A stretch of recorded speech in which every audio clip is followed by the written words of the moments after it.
Okay, good. Well, welcome everybody and everybody that's dialing in. We're just starting now. We were chit-chatting before that, so you know. And we want to welcome everybody here today, of course. As our series continues, and it really goes into how to really take advantage of the market situation, if you will, or the market opportunities. Let's call it that, because we are seeing a lot of people flourish and prosper and do very, very well these days. And it's just a matter of thinking differently than what, of course, everybody says is going on, and there is no opportunities. Well, we're finding that to not be true at all. So with Monarchy Ventures, for those of you that may be the first to know of us or be exposed to us, real briefly, we have offices, 4 different offices right now: LA, Tampa, Dominican Republic, Italy, and Colombia. So 5 now, and we're over 100 plus staff distributed over those offices. Our reach is kind of encompasses many different areas, but our forte is to help companies actually boom, expand, flourish, and prosper, and take advantage of many of the different avenues that we excel in to help businesses expand, whether it be a digital footprint, financing, television, radio, all of these areas we are involved in, as well as large major events too. So all those different areas we're involved in to help our clients and our other businesses expand, grow, and take advantage of the opportunities that are to hand right now. So with that, what we've done is we put this Real Money Hour series together, and it was really, Andre came up with the idea, and what it is let's just go up and share real good information with everybody and anybody and expose people to the things that are making a renaissance within the entrepreneurs and a renaissance within businesses that really are ready or poised to take advantage of opportunity and might need a little advice or a little help.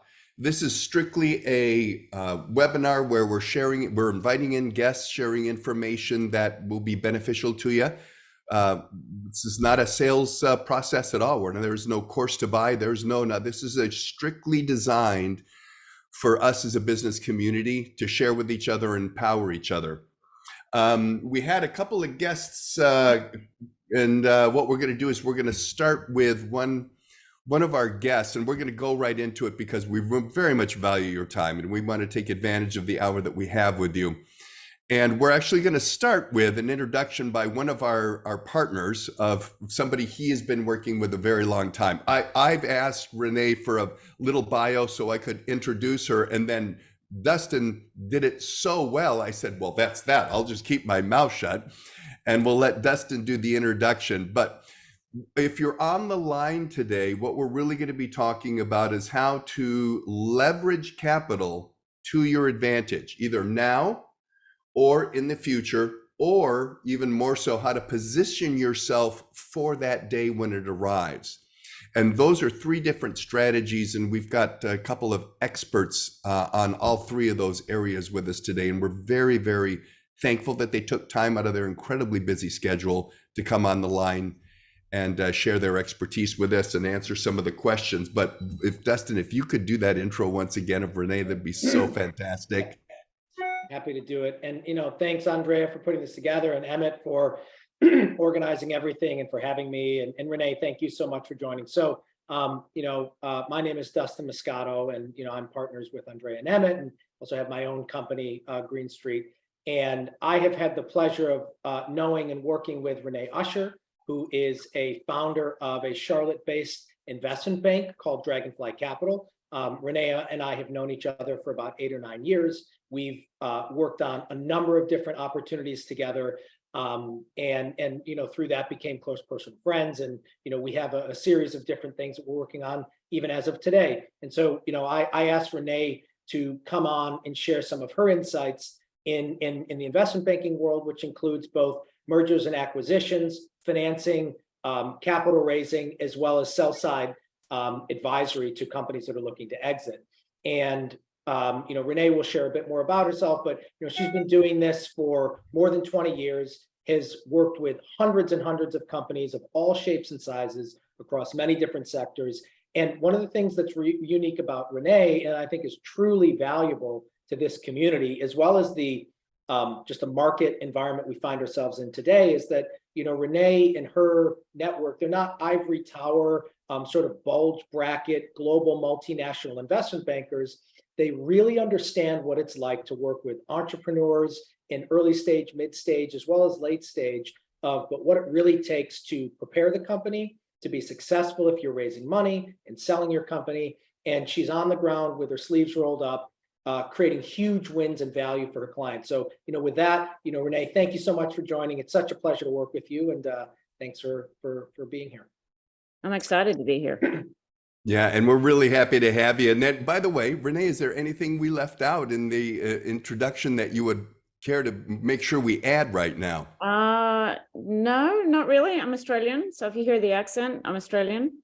I've got 2 kids and work from home, but Dustin and I are always busy. Raising money for companies is a very busy full-time job.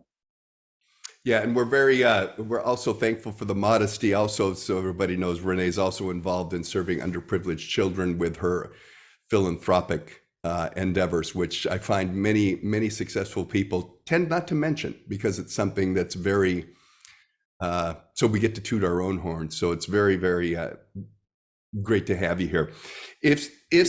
Now, when we first start out, we talk about many of the people on the line, and I'm looking at the names and we know a lot of the people have dialed in. Sure. The areas of expertise in your business where, using investment capital for expansion. A lot of folks will come to us and will say, well, they're really hesitant to borrow towards their future. Mm-hmm. And a lot of times it's just a matter of positioning that capital to benefit the company. And in your experience, what are some of if somebody's really looking, how do I position myself now for the inevitable time where I'm going to expand and I'm going to need capital? What would be some of the advices that you would share today? Sure. I'm going to back up and talk about the market just a little bit. Please. So what I do is I am engaged by companies that are looking for capital, and I go out to the market and help them find that capital. I sell pieces of companies, so they call me a sell-side banker. The different pockets of capital out there are venture capital, or friends and family, which are people you know. There is venture capital, where you're selling a smaller piece of your company. And then there is private equity or family office. And they're much bigger pockets of capital. They write much larger checks, and the businesses are generally further along. So if you just think about a series of how you would raise money from start to finish, typically you start with your friends and family. So you need to raise $500,000, and you go to them and say, I'm building this company and I need to raise $500,000. And that's kind of an early stage seed, what they call a seed or family, friends and family round. The next round of capital is really where you're selling a bigger piece of the company, but you probably have revenue, or you have some kind of traction in the business, or you've figured out a market niche and you're onto something special. Then you're going to go to the venture capital market and sell a piece of your company. And when I say a piece of your company, venture capital usually takes a minority stake in your company. So for your first or second venture capital round, you might sell anywhere from 15 to 25% of your company. When you get up into the larger private equity or institutional capital rounds, sometimes you sell over 50% of your company. You're still selling a piece of your equity. It just depends on the amount and the stage of where your company is. So when we look for companies, and I'm working with a company that's very early, pre-revenue company right now, and I'm also working with a company that's further along, that's raising 50 million. But I think you've got to have a very clear plan of where you're going and what you're doing. And the one thing that I see a lot of entrepreneurs make is they cannot describe their business very quickly in 3 sentences. They'll go on and on and on about what they're doing and how it's so special, but they really cannot say to me, hey, we're software in the cloud that helps the food industry figure out where food goes. And that's just an example of a company we're working with now. We had a 60-page slide deck. It didn't make sense. It was too much information. So I think you have to get a very clear, consistent, concise story out to the market. You have to understand what your market is, why you're differentiated, and why you're the best person to do it. And then you really need, I would say your slide deck, short and sweet, and then a really good set of financials are kind of the start of what we put together when we go out to market and talk to any level of, whether it's seed, middle, venture capital, or even the big guys. You need a clear, consistent story, and you need a good financial model. And if you haven't taken managerial accounting, you should look at it, because knowing your numbers is critical to talking to any investor. Dustin, you can chime in on that, but yeah, no, I think the only other question I would ask you, Rene, to expound on that a little bit is, when you're first speaking with a company, right? They usually have a vision. In many cases, they have some sort of presentation, whether it's sophisticated or sort of thrown together. But very often you have to make modifications to that. And I think this is sort of an interesting nuance as to why it's like, if you're going to, let's say, renovate your home, right? Who do you go knock on your next door neighbor's door because you saw them swinging a hammer? Or do you go find like the best to then, spend $100,000 renovating your home? And of course, Rene, you take, the professionalism on this to the next level. Why is that point so important? And how would you sort of have business think about that? I want to clarify that. You mean knowing your financial audience, the investor, what the investor is looking for? Is that what you're asking?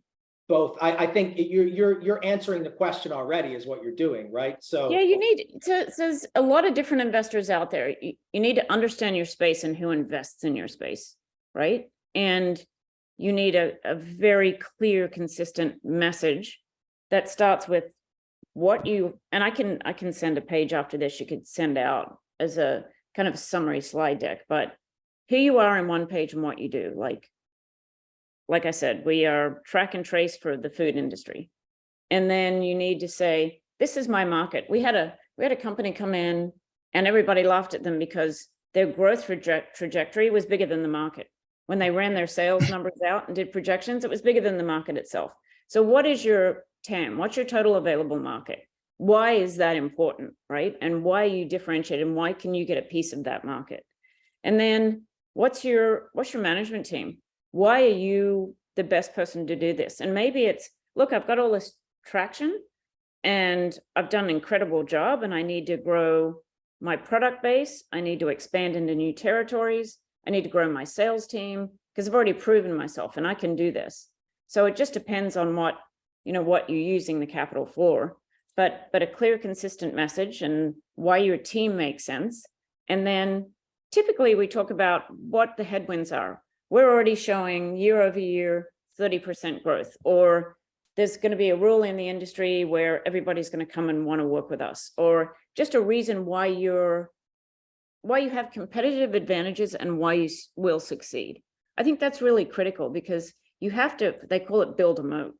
You have to show why the competitors can't get to you, or you're ahead of them, or you have a different technology than them, or some differentiator that an investor can hang their hat on. These investment funds take money from other people. So they have a fiduciary responsibility to make sure that money is invested properly. And so they will do a lot of diligence on the market and why you're successful and how you can be more successful if you can. So they're going to do their homework, and you should do your homework before you talk to them. Very interesting. You bring up makes total sense. Yeah, you bring up something that, coming from the guy wanting the investments, I have a little bit of a different perspective, but everybody on the line today, you're going to hear a couple of terms, the TAM and the SAM, the total available market and the serviceable available market. And let me define those for you. It's like, if I'm selling Mercedes-Benz cars, the total available market is everybody that drives, but the serviceable available market is everybody that drives that's got some money, because Mercedes-Benz aren't necessarily inexpensive. Right. But I give you that example because there's a very big misnomer, and fortunately I have experts on the line today to really back this. There are people with money looking for investment. There is money in the marketplace right now. And what Rene was saying, and maybe both Dustin and Rene, you can elaborate this, because when Craig comes on the line, he's really a specialist in early seed money, and we'll get to Craig on that. But it's like, we were talking earlier where the investor and the person needing the money, there's a personality fit, and that personality fit is developed right away with, here's my product, here's my service, here's my total available market, here's my 2-second pitch, and then interest is done there, and then it really goes from there. So if you guys can elaborate on some of the things that you put together where you actually, whether it was the investor or the entrepreneur needing the funds, where you actually said, okay, let's make sure the personalities fit, and maybe how sometimes it went well and you were shocked because the personalities weren't necessarily a fit, but it was more a business type of endeavor versus somebody saying, I'm giving you the money because I like this deal. And does that flavor come into it for you guys? What do you see in the market these days? Yeah, for me, it's management, management, management. You can have the best idea in the world, and I've seen some of the best ideas never make it because the team wasn't strong enough. Interesting. You have to, the investor is going to want to back somebody who's enthusiastic, knowledgeable, and excited, period. They back the, what do they say? They back the jockey, not the horse.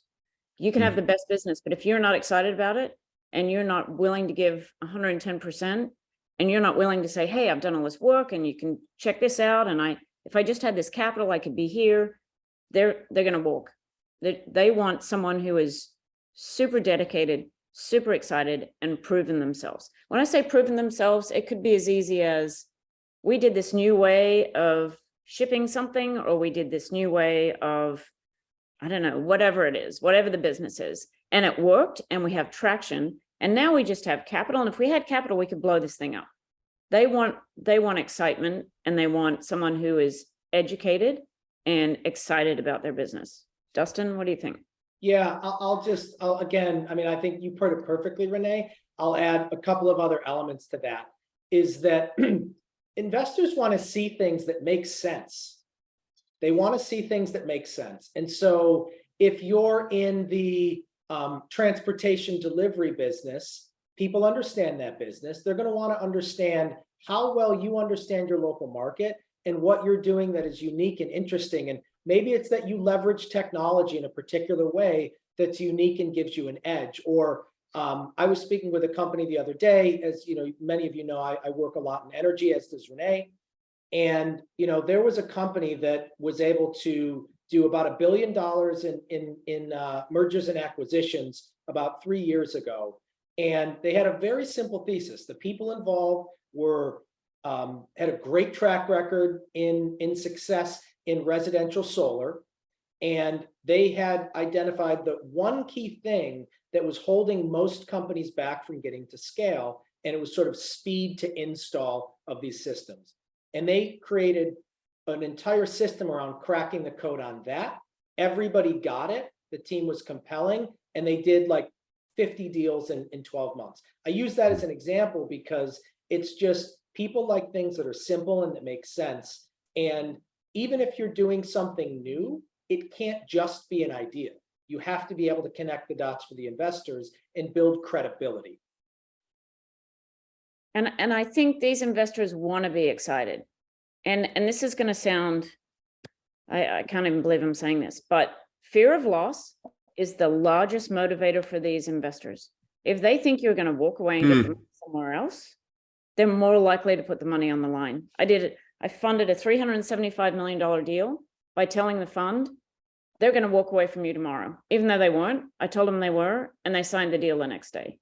So if if you have the confidence to go to an investor and say, I need 5 million or 10 million or 20 million, and if you don't help me, I'm going to find someone else to do it. They're the kind of people I back. They want you so excited and confident about your business that you're absolutely sure, because you're convincing them as well. What do you think? Thank you very much. It's really a key point, the one that you're bringing up. What do you think about the fact that, and it's what we have observed, and it kind of echo what you were saying before about clarity of what the business is, that lack of clarity affects all parts of the business. For instance, non-clarity in the message and the communication creates a problem on on the growth side in terms of sales and onboarding customers and so on, because it all stems from clarity. But have you noticed in recent times any change in how ready business are to how competent business owners and operators are in getting the business ready to be investable? As you were saying before, sometimes they arrive, the idea might be good, but they have not looked for all these items they should be taken care of. What is your experience with that? I mean, it depends. Companies come to me in different stages. Some of them are very sophisticated with their documentation and their financial capabilities. Some are not. If they're not, we have to build that. Generally speaking, we like to see them have that in place, whether they hire out somebody to put a financial model together that needs to be well-founded, or they give us some slide deck that's terrible and we redo it. It depends. But I'll say it again. Clarity of the message is important. The more words on a slide, the less likely people are to read them. All of these investors are ADHD as much as we are, and they don't have time for it. So they need a very short message that really hones in on what they're doing and why they're doing it and why they'll be better than anyone else. And then I think that's where you really see people interested.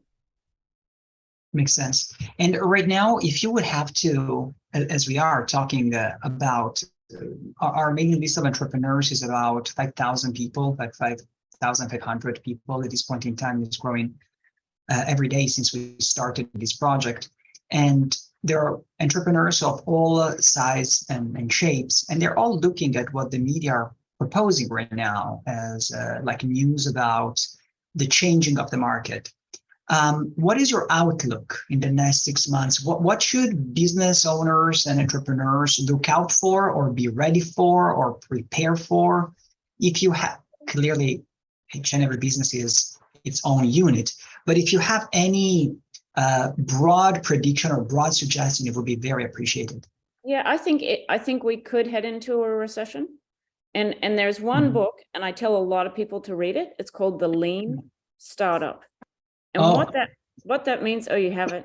You mean this one? This one, which means spend as how many times you can pivot as you can till you get to revenue generation, because you've proven your business when you're generating revenue. And I have a company right now that raised $3 million before they came to me. They hired a bunch of people, they spent a bunch of money, and they didn't sell one product. Wow. So now they've got to go back. And instead of just focusing on revenue generation, which they could have done, they didn't. They hired a bunch of people. Now they're out of money. So the company has to be redone. I would say if the economy is shrinking, spend as less as you can to get to revenue generation and prove your product, prove your service. And then you can go to someone and say, I need 5 million or 3 million to hire because I've proven it. I've done it. I've grown, or I've started the revenue generation, or my product worked, or my idea worked, and now I can hire the salespeople I need to hire to grow it. Most people hire everybody, and then they don't generate revenue, and they run out of money. That happens a lot. Dustin, what do you think? Yeah, I want to add sort of one micro point to that I think impacts everything that you're talking about, and it's really the concept of unit economics. So if you every sale that you make, whether you're selling physical products or you're delivering a service, and this goes back, Rene, to your comments on sort of having clarity as well as knowing your numbers, right? Yep. So every business owner should really understand what it costs them to generate every dollar of revenue. Does it cost me 50 cents? That would be your cost of goods, right? Does it cost me 50 cents to I guess there's really two. I'm describing two things, right? To generate a dollar of revenue as well as then to deliver it, right? You really need to understand the individual unit economics of your business to make sure that you're not putting resources behind things where your margins are simply not going to be sustainable, and you're building up a book of business that you're going to have to just perpetually hire into. And as you grow, you don't get the necessary scale. So in today's market, if you go back a couple of years ago when capital was cheap, And you have to understand, like, what does that really mean? It means consumers have excess cash that they can spend. Businesses have access to money that is atypical. It's outside of the ordinary course of things. And this has been what's been in vogue for a decade. And people do not understand that. And they are beginning to understand it now as businesses pull back. And so I don't really think that we're going, I don't like the word recession, although I think it's probably technically accurate as to where we're headed. But on the micro level of me, my business, my family, I think what it means is everybody just has to look at the actual realities that you just have to run a good business based on real unit economics. And to Renee's point, you simply have to figure out, how am I going to generate revenue that's going to convert into profit? And the days of cheap free money and cheap labor, they're just over. So just focus on building a good business with strong unit economics, and you won't know that there's a recession because there's plenty of money out there. There's a tremendous amount of money on the sidelines. The one thing I would also add is, if you're looking for, you don't always have to hire a banker, because we're really for larger raises, but get involved in your community venture capital groups and go sit in those pitches and go listen to those, go to those meetings, because there's people around there that are high wealth that'll invest initial money, or you'll find investors there that are early stage venture capital groups. But get involved in those events, because you never know where you're going to find your money from. You just never know. No, that's a very good point. That's a very good point. And Rene, it's my perception that right now is the time that businesses, irrespective whether or not they're interested in getting capital in or having investors and additional partners, they should be ready for it. Just because of the uncertainty of what is occurring, there are certain uncertainties, and one should be, it's better if he's prepared. And doing the job to be investor ready is actually a job that straightens a lot of divisions of the organization, forces best practices, forces clarity.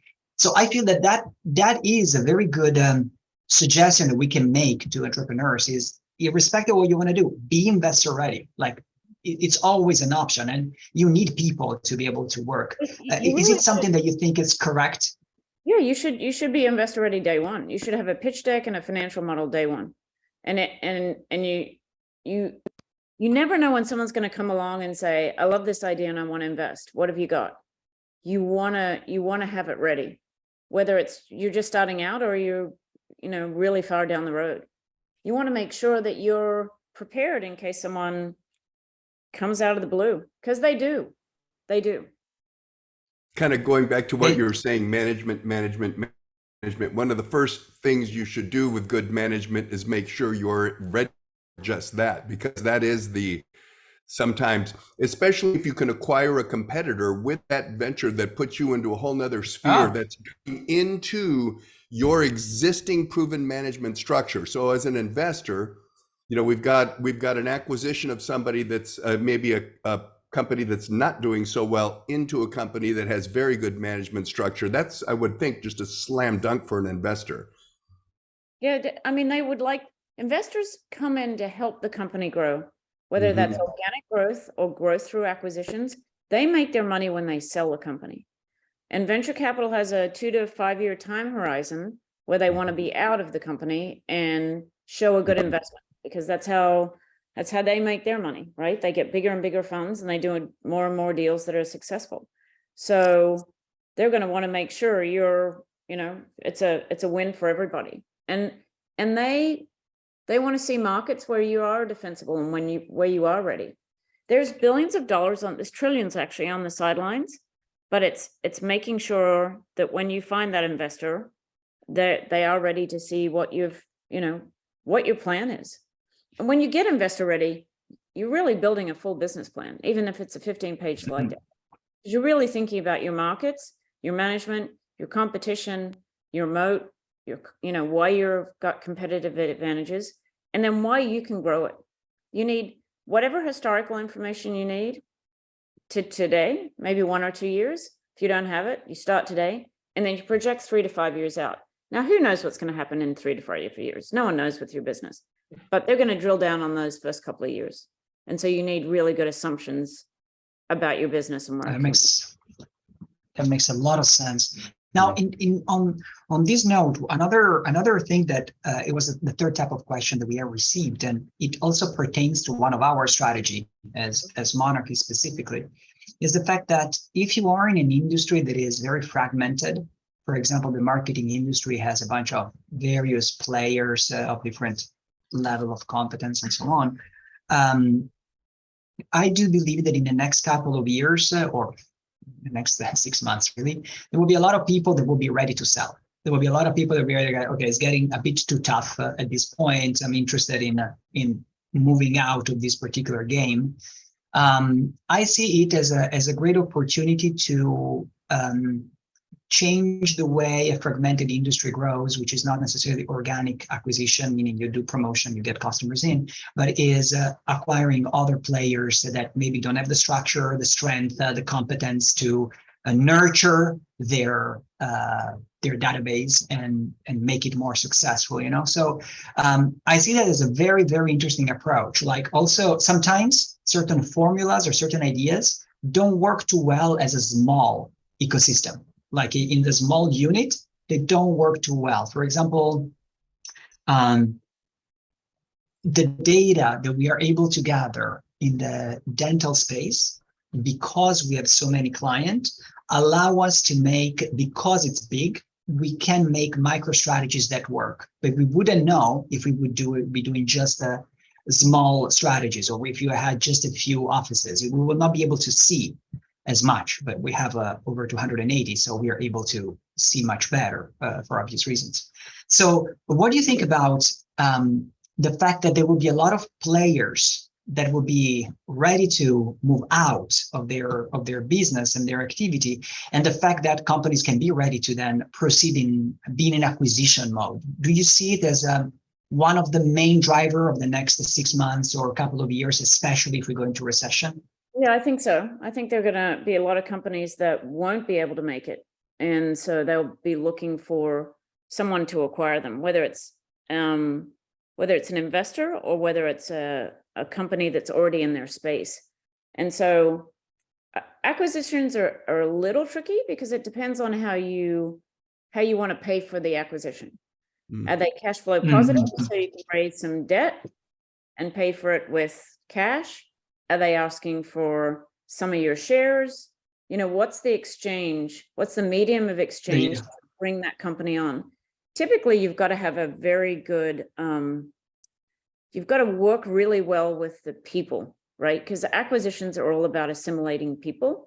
And so you've got to make sure that the personalities fit and that you're going in the same direction. Everybody believes in the story. And then those acquisitions tend to work.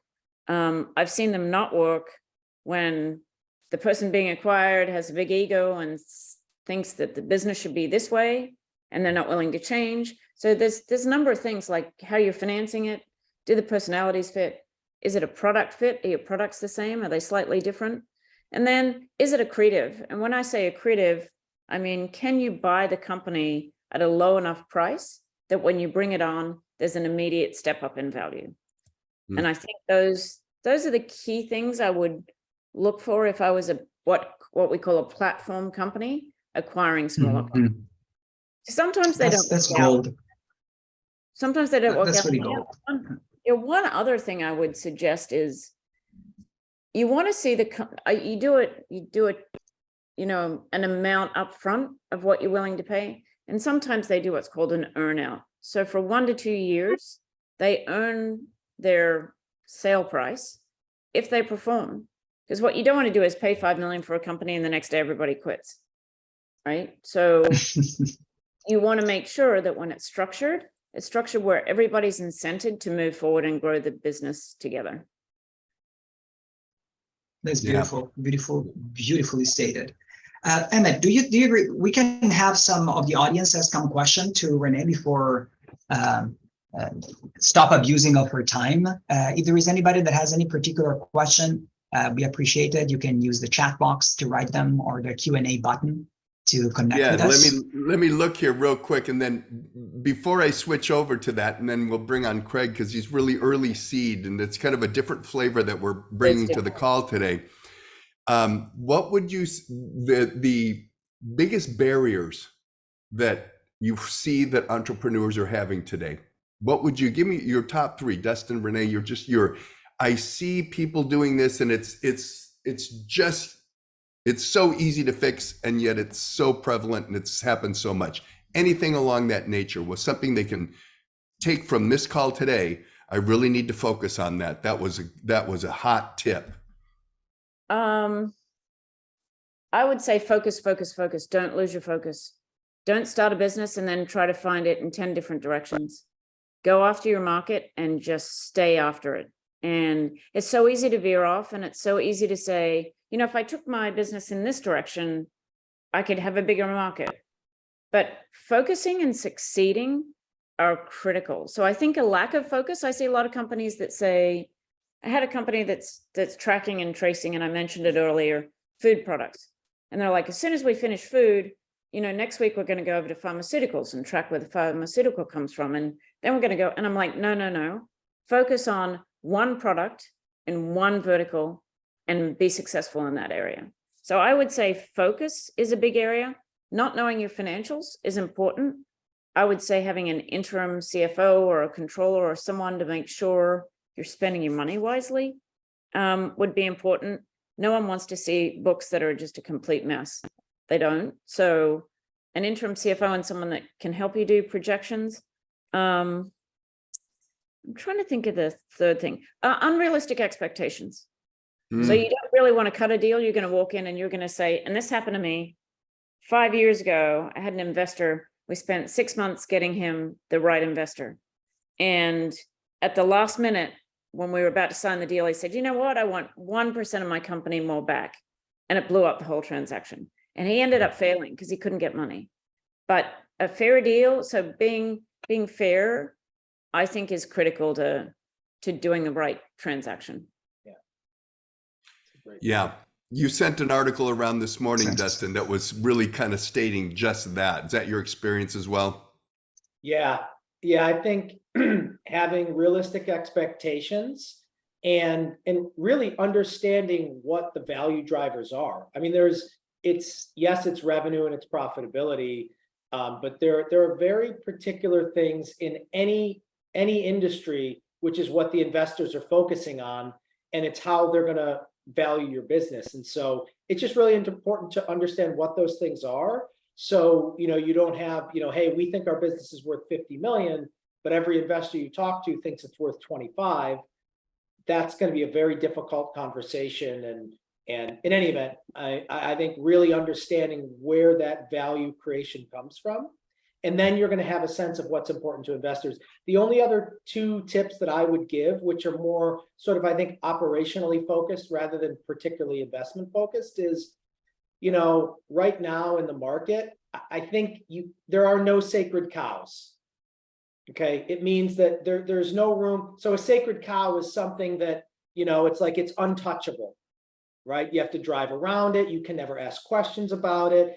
And in businesses where, you know, where the market's going up, where money is inexpensive and everybody's selling things in droves, it's easy to say, hey, you know, that person in that spot, or this product, or this marketing campaign. And right now what's happening, and Andrea, you pointed this out before the call, or maybe it was in this, is that things that worked a year ago, they do not work today. And so I think you have to be willing to evaluate your business like you've never looked at it before, because that's what an investor is going to do. That's what, if you need even SBA financing, which I think people understand more today than they ever understood before. The SBA is so discerning right now, and they are going to ask you every single tough question about every area of your business.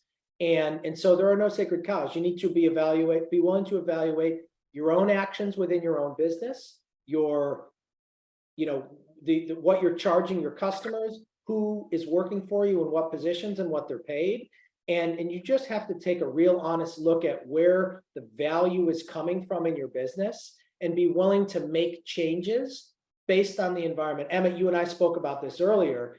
Yeah. As a business owner, you have to know what season you're in. Is it summer? Is it fall? Is it winter? Or is it spring?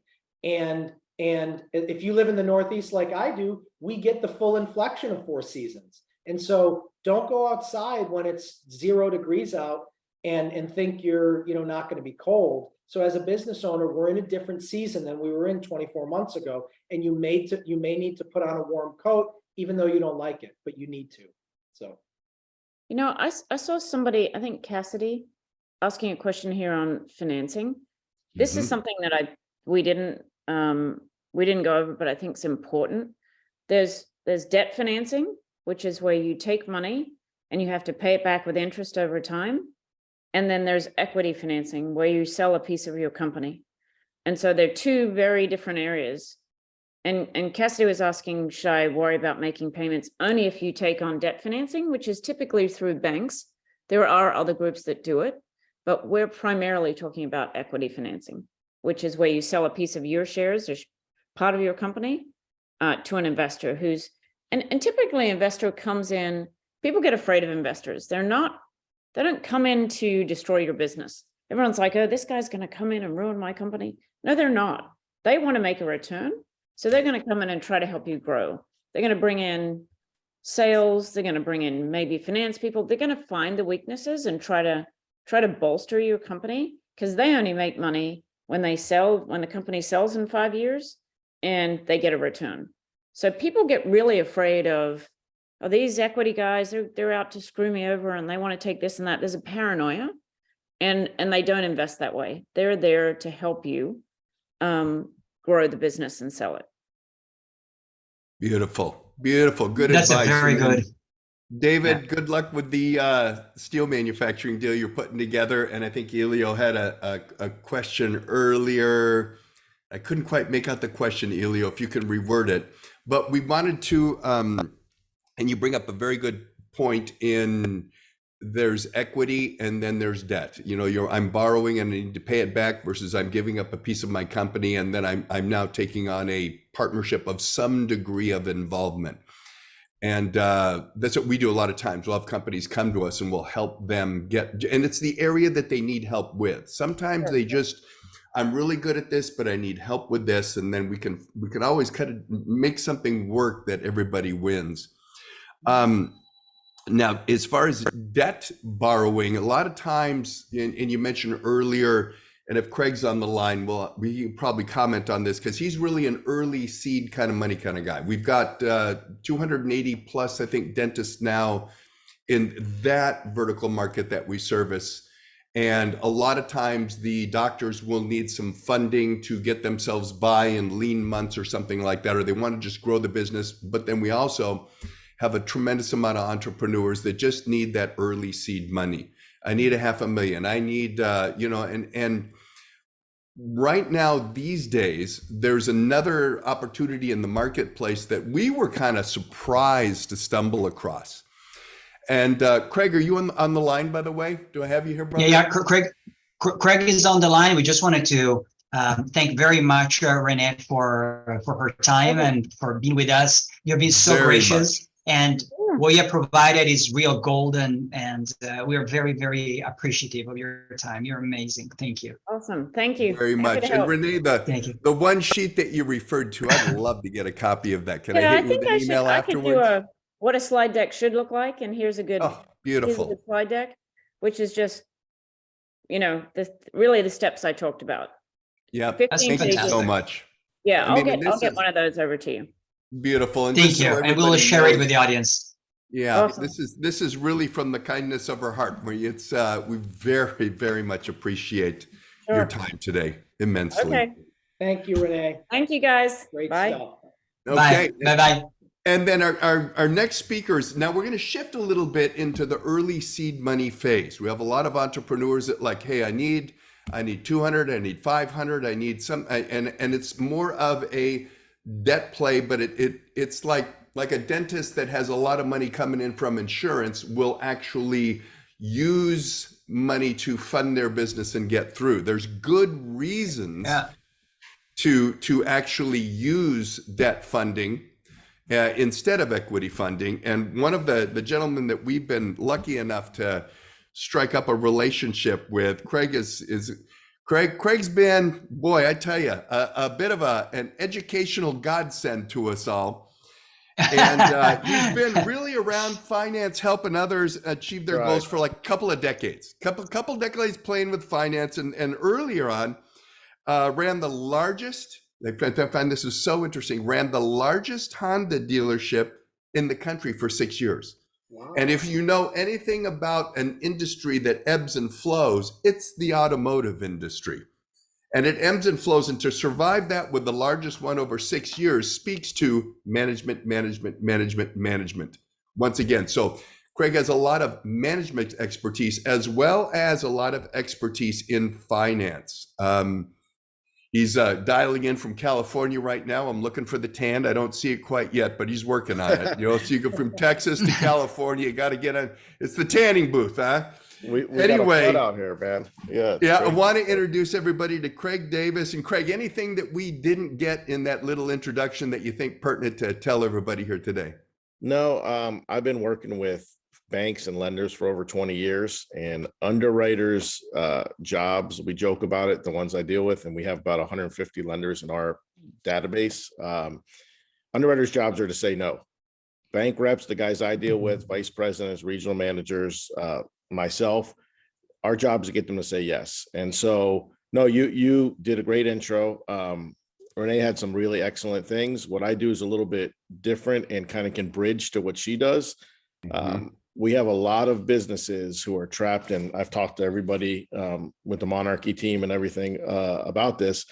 A lot of businesses who are trapped in really bad loans, especially in the medical profession, because we all know insurance companies, it's like that old Popeye thing. I'll pay you next Wednesday for something today. They push stuff 1 month, 2 months, 4 months. I've seen doctors who are very profitable, and insurance companies, Blue Crosses and Humana, are really bad. They're 6 months overdue in paying for services rendered. And then they go and they fight them, and the bill is $1. They say, we want to pay you 25 cents, and they go back and forth. And so medical professionals are always dealing with the short-term cash crunch. They might have lean months, especially at holiday time, but their expenses are the same. Their overhead, their mortgage, their rent, their employees, their employee end of the year bonuses come at a time where they're getting paid slower from from insurance companies and government agencies.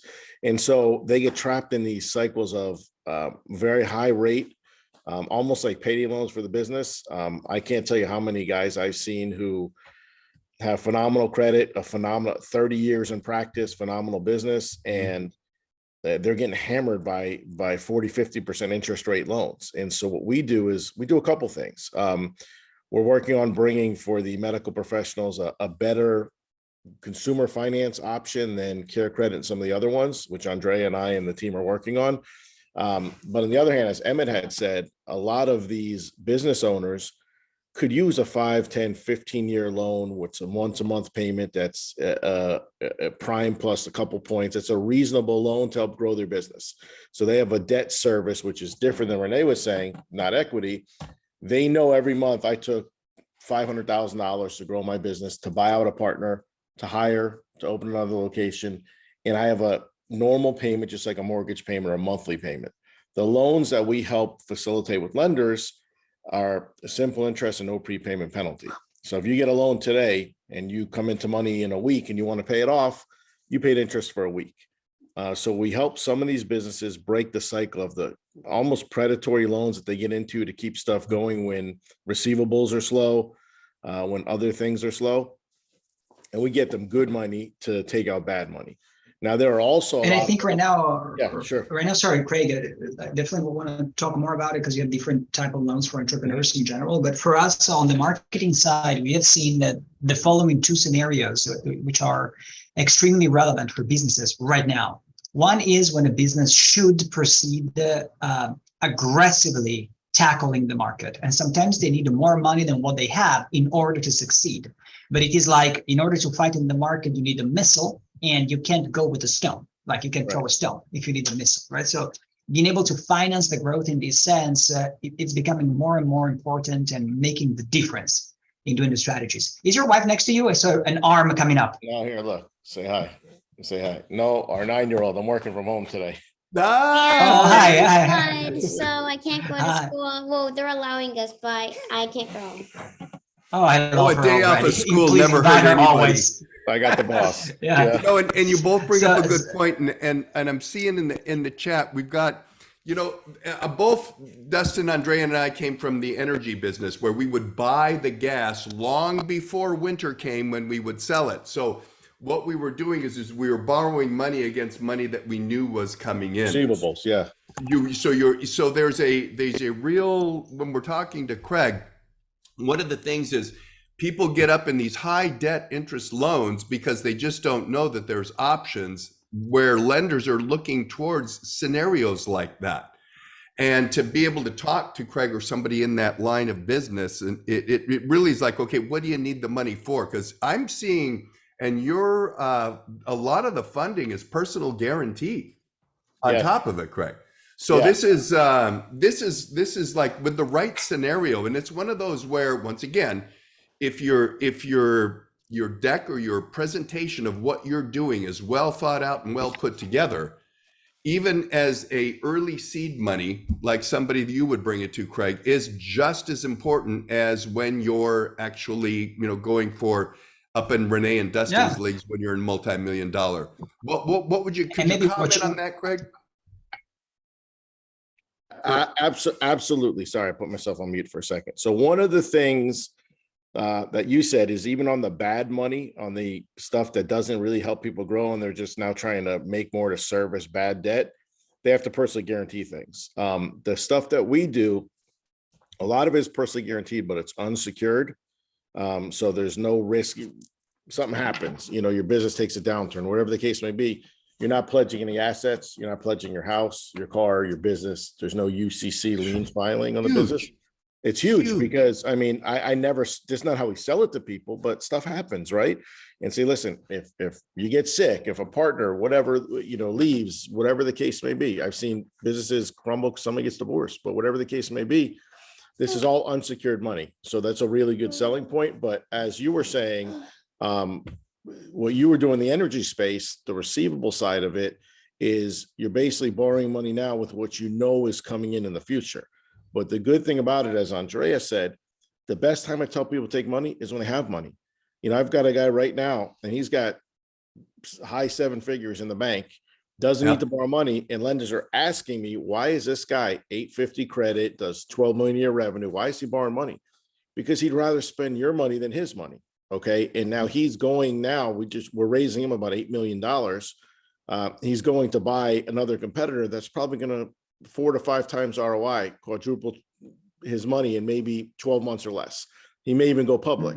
That's some client. Now that's a smaller case. Most of the guys we have they want 200,000 to 750 million to keep stuff rolling. But this guy as goes to what Andrea said, he don't need money. He could write a check and buy whatever he wants, but he doesn't want to use his money for it. So he wants to be smart, use the bank money. There's a lot of, and I'm not an accountant, but if you're purchasing equipment, there's Section 179 benefits. What that means is you can write off up to $1 million a year in depreciation if you buy equipment. So dollar for dollar, some people get these loans to go have a tax break at the end of the year. There are so many ways that you can use this as adding assets to your bottom line. If you're going to do something with Rene or something where you're going to be leveraging assets, it's always great to have a strong balance sheet. As she said, to know your financials in and out. Bank doesn't want to loan money to a guy who says, I promise you I'm worth something, but on paper you can't show it. I'm good for it. No, I'm worth $20 million. I have $10 million in free and clear medical equipment as a dentist or a doctor. We can leverage that. We can leverage accounts receivable. So we have a solution for pretty much anything. But as I was saying before, right, there is the financing the growth, which is very key. Depending on where you're at, you need to understand what you need to do to grow. And the second, which I think it's even more important right now, and we have had several conversations with businesses in this regard, which is acquiring competitors, acquiring other businesses. Huge. Many industries are fragmented, and when fragmented means that there are many small owners, okay? And though the cost of acquiring those small businesses, let's say, is $250,000, let's say, because it's a small business, it's maybe a few hundred grand a year, maybe barely profitable. Let's say that it is 250 grand. What you need to look is, well, how much time would it take me to grow that database of existing clients? And what is the value that I can extract from it? And you will notice in more cases than one, a majority of cases, that actually it's 100% to your benefit to find out how can I acquire competition rather than growing organically. So we're helping businesses do exactly that. I had someone here that actually appears as my account, but someone here putting up a link to schedule calls so that if somebody is interested in connecting with Craig or connecting with our team to see how can they become investor ready. That's the best place to do it. So I'm putting the calendar link over there. And Craig, over to you. I just wanted to add this point because I think it's very relevant. No, it's great. And one of the I things want to add something as well. Sure. And Craig, I mean, everything you're saying is so great. And I actually think there's sort of an unspoken nuance. And so I'm going to say it for you if that's okay. Yeah. And so, and whether it's Rene or myself or Andre or Emmett or, depending on what service it is, but, business owners are doing exactly what they're doing. They have their lens, their market, their staff, their problems. Craig has been involved in business for many, many years, many decades. And, you work with, every type of industry imaginable, right? Maybe you're focused on, physicians and dentists and things like this right now, but to have someone like you as a sidecar partner, even on an inquiry basis, like what I would encourage everyone to do is to reach out to Craig, myself, Rene, Andre, like all of this ecosystem, because we have this sort of bird's eye view of hundreds of companies, and we get to see all these creative ideas. And maybe, and I'm guilty of this as well. And then I meet a guy like Craig and I say, my gosh, I didn't think about that. You have financed businesses and built in so many different ways. It is impossible to have a monopoly on every creative way to solve a problem, to finance a business, to get a loan. And so a person can reach out to you and tap into your decades of experience. And maybe it was one other company said, wow, these guys did something super creative. And now I get to go do that for my other clients. And you'll never know unless you have a conversation with you, Craig, and you just see so many different examples. So maybe you can talk about that quickly. Yeah, absolutely. And one of the things going to what you're saying and what Andrea was saying is cash is king, right? So if Andrea is saying it would take you a year to build out the infrastructure, the team, if you're acquiring a competitor, what I look at is processes and make something that's already working better is cheaper than building it from scratch, right? And so that example that Andrea said, let's say it's $250K. Well, cash is king. If we go get you $500,000 or $700,000 and it's sitting there in your bank account, and you say, well, you want 250, a lot of guys can come to you and offer some money down, or you want owner financing and you got to be involved forever, where this guy just wants to walk away from a small business. I'm sitting on cash. I'll offer you 175. The guy comes back at 225. You settle at 200. Well, you just save 50 grand on something that's going to potentially make you that money in 6 or 12 months because you just stroked him a check for it. And you already had got the capital in place because you knew you wanted to make moves. A lot of times people I know who buy a lot of businesses, small and medium size, is they get a line of credit available through us or through their bank. And they're sitting on 500 grand, $1 million, $1.5 million.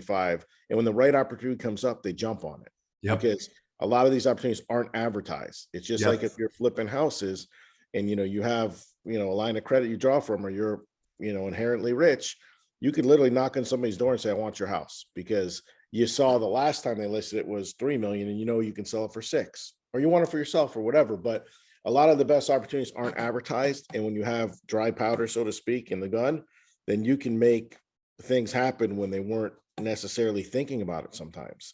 And so we have a lot of guys, the guy I'm telling you about, he's got plenty of money in the bank, but he says, get me as much as you can because I have 4 other things I'm trying to do right now. He's a serial entrepreneur. Yeah. And he's literally got one of them. Very smart guy. It's I won't say the name of it, but it's a kosher food delivery service. He's a Jewish guy in New York that's similar to DoorDash. He already got an offer to go public and he turned it down because he doesn't want to do it yet. But he's like, I have 2 competitors I want to buy to merge into what we're already doing. They've got 500 employees and they're a private company.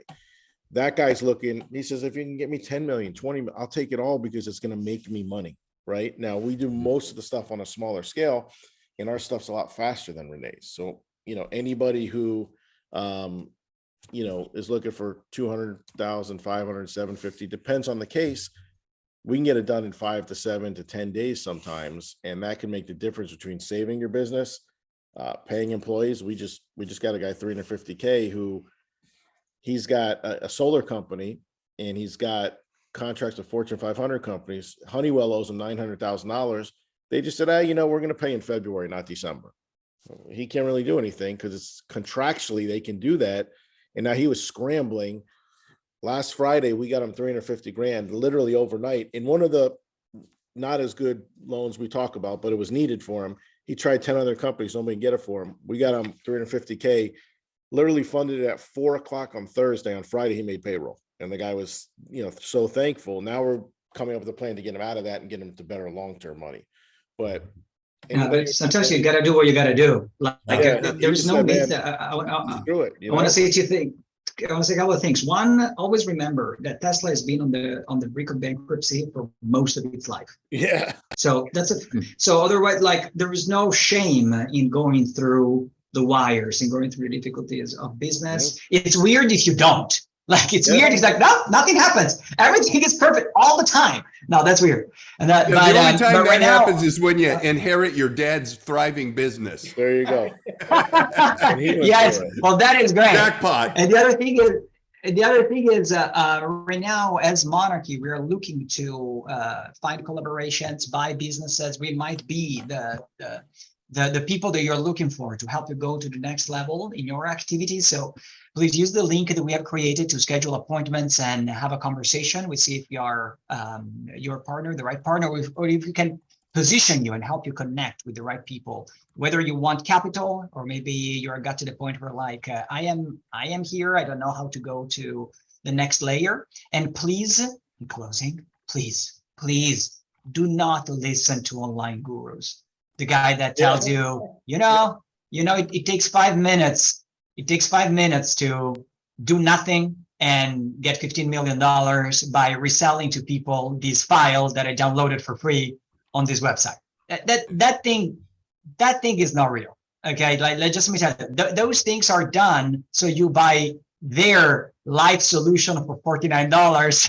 That's it. That is no other purpose or game into it. There is hard work and track record, and then doing what you got to do. And that's not a secret. There's no secret. Emmett says, rightfully, that this magic secret that people have apparently is still a secret. So no one has provided it yet. You know what I mean?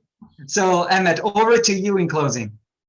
Yeah, and once again, thank all of our speakers here today. And we're going to keep doing this series, you guys, and we're going to keep finding people that are going to be beneficial to your business in some way, shape, or form, potentially. So stay tuned for the emails for the next one and the next one and the next one.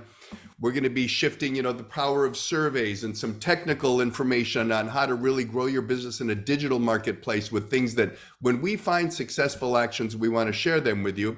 The calendar invite in the chat is for you to say, hey, how do I incorporate in Dubai? How do I get a hold of somebody? And we will put you in touch with somebody that has nothing to do with us. We will get your information to the right people if we know a person that can help you, and we'll string that line for you so you can talk to the right people. Because at the end of the day, and I'll speak for everybody at the Monarchy team, we find that we're after a renaissance for entrepreneurs. The person who will go after and be a businessman is what's going to change and save the whole place. There is no ifs, ands, or buts about it. It will not be the people in the talking heads. And what they're saying is not true anyway. So one of the things that we're really, really committed to is hooking those that are like us, entrepreneurs, up with the right people to get the right answers. If that has something to do with us, great. If not, that's totally fine as well. So how you can always stay in touch with us, the calendar link in the chat. You can call and schedule an appointment, and it can be like, hey, can I get this? Or do you guys know where I might find that? And we'll answer and reply as fast as we possibly can. Thank you, Craig. Dustin, always, man, you know, it's just Craig, man. amazing. And we'll wish everybody a good day. I'll stay on so you can clink the link in the chat for a little bit while everybody drops off and then goes on their way. But I'll keep this Zoom link open for another 10 minutes so you can set Let me say appointments. one other thing as well. Yes, Craig, go ahead. Go ahead, sir. First of all, thank you guys for your time. What Monarchy and the team is put together is awesome. I mean, it's pretty much a solution for anything anybody can need to grow their business. What we can do, and you can schedule it through the link, and Emmett and Andrea and Dustin just get with me on that too, is it takes me 5 minutes. There's a couple pieces of information we need to pre-qualify what we can get you. It's very simple stuff. You're not sending over any extreme personal data until we actually agree to move forward. And then, it's all, covering you, covering us. But the initial soft approval, I can look at something in 5 minutes and tell you guys with pretty close certainty, we can get you X amount of dollars to this. And if you want to move forward, then we go from there. So it doesn't cost you anything. You're not sending copies of your life history. It's a few things, and we'll tell you if we can help you or not. So we're available pretty much 7 days a week. Just, come reach us if you need us. Okay. Amazing. Thank you guys very much. Yeah. Perfect. Thank you, guys. And everybody in the chat, thanks for the thanks. Yeah, I've got a lot of, badass. Let's do this. Thanks, you guys. You got it. And we appreciate you guys too.